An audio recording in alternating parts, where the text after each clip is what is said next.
Ці задумваліся вы калі-небудзь аб сабе як аб чалавеку з вялікай унутранай сілай?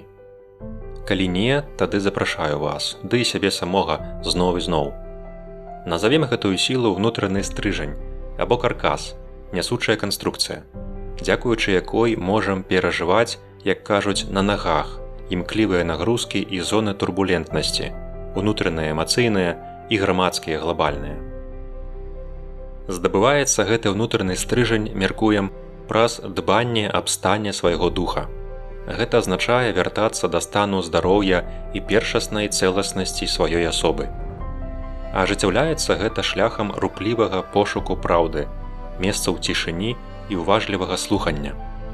Набліжацца ўсё болей да таямніцаў свайго экзістэнцыяльнага вымярэння.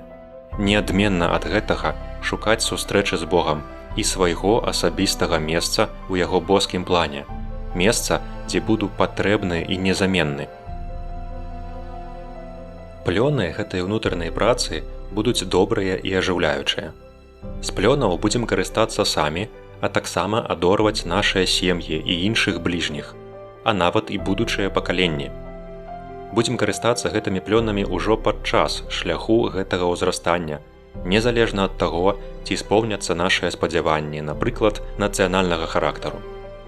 Хіба што чалавек толькі ў стане цэласнасці і будучы на сваім перад Богам месцы, здольны прынесці істотную карысць бліжняму, сям'і, сваёй культуры і царкве. Рабіць сёння гэтую добрую і шчырую працу, дзейнічаючы хаця б пакрысе, настойліва, надзейна. У павазе да кожнай чалавечай асобы, незалежна ад таго, ці гэта наш праціўнік і ці мы паважаныя ім самі. Акрамя такой павагі, гэта будзе яшчэ і наша перавага. Што думаеш?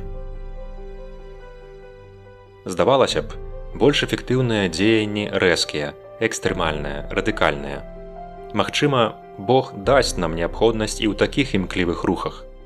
Аднак фармаванне найперш асабістага стрыжня, духовага і псіхічнага, ёсць сапраўднай сілай, якая знешне можа не выглядаць як сіла, аднак у адрозненні ад моцных і кароткіх імпульсаў ёсць сілай доўгатрываючай, дакладна прыкладзенай і здзяйсняючай, увага, не менш карыснай працы. Сабор Парыжскай Божай Маці, Нотр-Дам-де-Пары, шэдэўр гатычнай архітэктуры. Будаваўся цягам больш за 180 год. Некалькі пакаленняў будаўнікоў працавалі, не спадзяючыся за сваё жыццё пабачыць фінал гэтай грандыёзнай працы. І вось у адзін дзень у разгар будаўнічых работ падышлі да аднаго з будаўнікоў і спыталіся, што ён робіць. Ён, глыбока дыхаючы, адказаў, што возіць цэглу.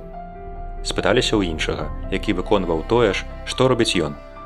Адказ быў: зарабляю на жыццё сваёй сям'і. Калі ж спыталіся ў наступнага працаўніка, які прыпыніўся, каб крыху адпачыць, ён адказаў: будую велічны храм, дзе стагоддзямі будуць маліцца Богу.